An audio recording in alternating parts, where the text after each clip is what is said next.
आज हम लोग साथ मिलकर मार्केट जाएंगे। तो क्या अस्सलाम वालेकुम और कैसे हैं आप सब? अल्हम्दुलिल्लाह मैं भी खैरियत से हूँ। तो आज हम शॉपिंग करने वाले हैं, तो आपने वीडियो देखी। और आज हम मंडी भी जाने वाले हैं बकरे लेने। वैसे आगे क्या हुआ वो मैं आप लोगों को अभी नहीं, बाद में बताऊँगी। So let's go.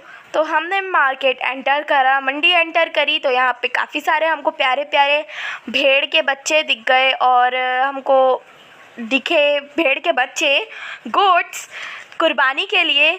और बड़े बड़े से लेके बच्चे भी थे। तो आप चाहो तो यहाँ से पालने के लिए बच्चे भी ले सकते हो, और चाहो तो कुर्बानी के लिए जानवर भी ले सकते हो। यहाँ पे आपको दुम्बे भी मिल जाएंगे काफ़ी अच्छे और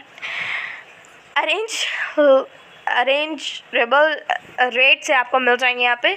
उसके बाद यहाँ पे ये बन रहा था, ये वाइट वाले बैंगन बोलते हैं इन्हें। ये कुछ 2-3 टाइप के होते हैं इनके कलर्स वगैरह। और फिर हम गए यहाँ मार्केट।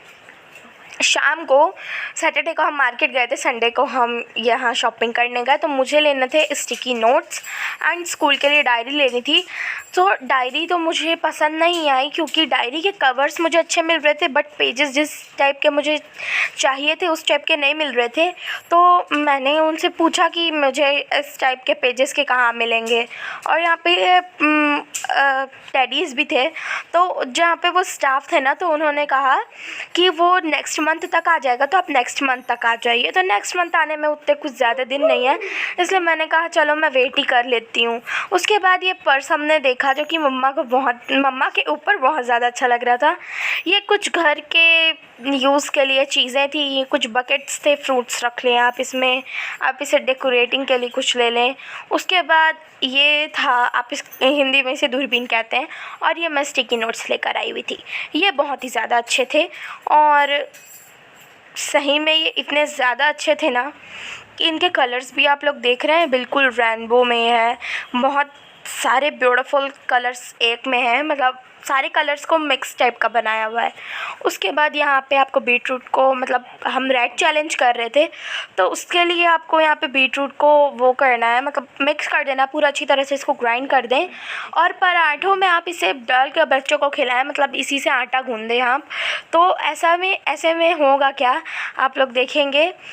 ये मेरी ड्रेस थी, मैंने रेड दुपट्टा यूज़ करा था। और यहाँ पे मेरी रेड पैंट थी, लाइट रेड थी।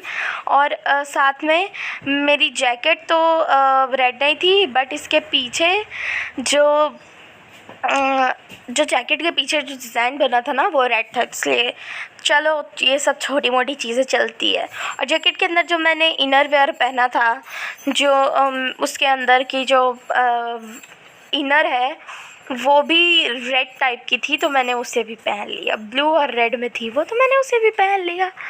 और आप लोग ठंडियों में इस टाइप के जैकेट्स वगैरह, इनर वो मोटी वाली इनर होती है, उसके साथ आप पहन सकते हैं, तो अच्छा लगता है।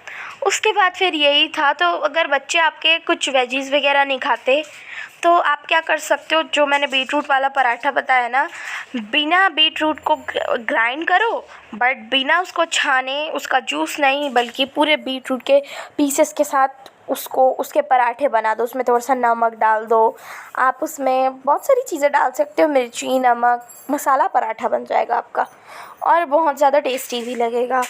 तो अभी यहाँ पे मैं वही बता रही थी, शाम को हम मोमोज़ खाएंगे, इसलिए मोमोज़ की रेसिपी ज़रूर देखिएगा।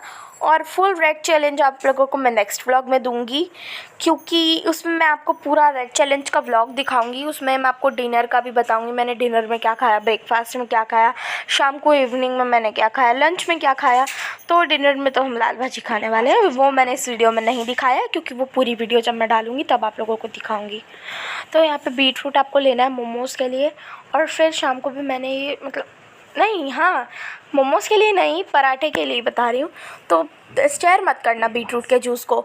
उसके बाद फिर इसको उसके साथ डाल देना। तो बीटरूट के जो छोटे छोटे ग्राइंड होने के पास जो पीसेस फिर भी रह जाते हैं ना, वो पराठे में मिल जाएंगे और बच्चों को भी कुछ यूनिक कलर मिलेगा खाने को ना, तो बच्चे बिल्कुल इंजॉय करके खाएंगे।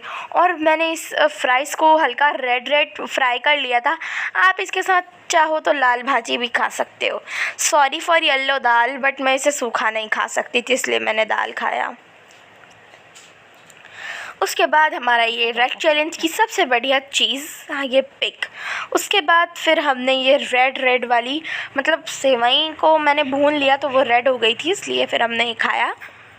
और शाम को फिर मैं नहा के आई थी, क्योंकि देखो एक सुबह में नहा ली थी और एक शाम को, क्योंकि गर्मी इतनी ज़्यादा है कि मैं आप लोगों को क्या ही बताऊं। बहुत ज़्यादा गर्मी पड़ रही है और इसका रीज़न मैंने आप लोगों को लास्ट व्लॉग में भी बताया था।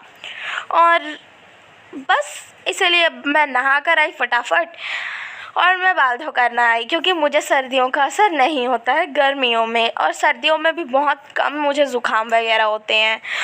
तो आप लोग जो इस वीडियो की जो शुरुआत है उसमें आप देखे होंगे कि ये जो मैं नहा कर आई थी तब वहाँ पर टाइमिंग लिखी थी, तो शाम के 7 बजे मैं नहाई थी।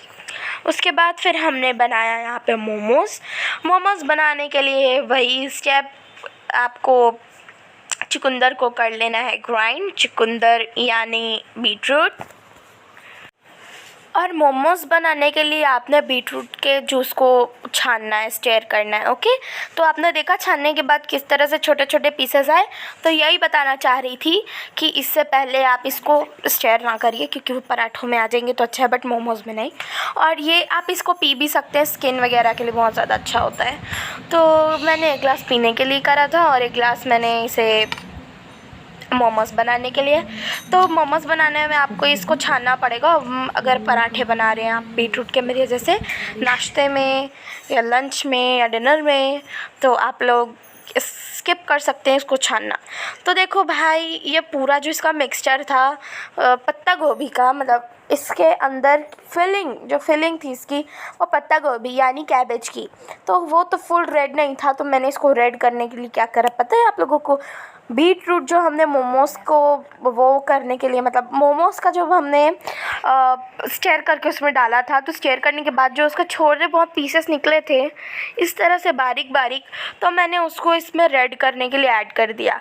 उसके बाद ऑयल डालिए, उसके बाद गार्लिक का इसमें पेस्ट डालिए, लहसुन का पेस्ट। आप चाहें तो इसको कद्दूकस करके भी डाल सकते हैं। ओके, सो यहाँ पे इसको हल्का सा भूनने दो।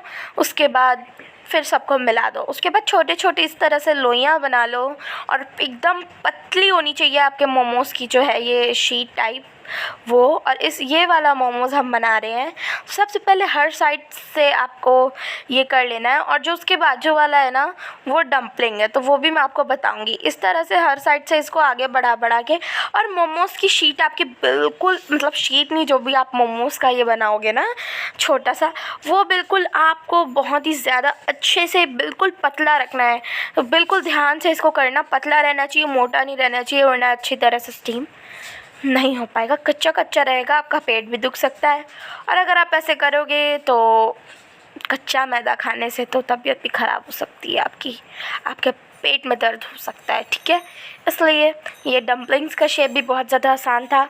गुजिया जैसे इसका शेप बनाओ, फिर दोनों एंड्स को पकड़ के साथ में चिपका दो, बन गई डम्पलिंग्स।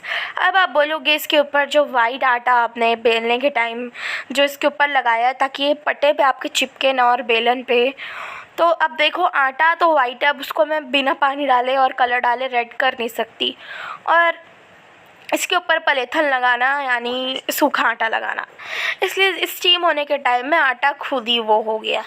तो इसलिए मुझे आटे की कोई टेंशन नहीं थी, क्योंकि स्टीम के टाइम में इसको करने के लिए डाल दोगे ना आप, तो वो उसकी जो भाप होती है ना वो थोड़ी मॉइस्चराइज टाइप होती है, तो वो पूरा आटा आपका वो हो जाएगा।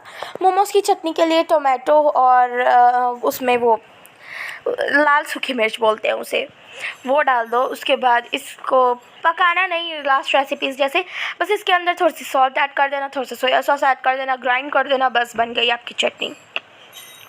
और मोमोज़ इतने ज़्यादा टेस्टी बने थे ना, मैं क्या बताऊँ आप लोगों को। मोमोज़ तो बाहर का खाने से अच्छा है कि घर में खा लो। बाहर से सस्ते में बन भी जाएंगे, मतलब बिल्कुल ही सस्ते में बन जाएंगे आपके, प्लस साथ में इतने सारे बनेंगे कि बाहर जो आपका मन नहीं भरता ना, वो मन भी भर जाएगा। और ये वाला मैं अपने नानी घर से बकरे की पिक्चर्स मंगाई थी, बट मम्मा ने बोला कि एक बार हम गांव से भी देख लेते, गांव में क्या पता इससे भी अच्छा कोई मिल जाए, तो हम उसे भी ले लेंगे। और बाकी ये तो हमारे पास ऑप्शन में है ही। उसके बाद ये दूरबीन इसे कहते हैं हिंदी में जिसे, तो उसको आप जूम करके देख लो। वीडियो अच्छी लगी हो तो like, subscribe and share. Allah.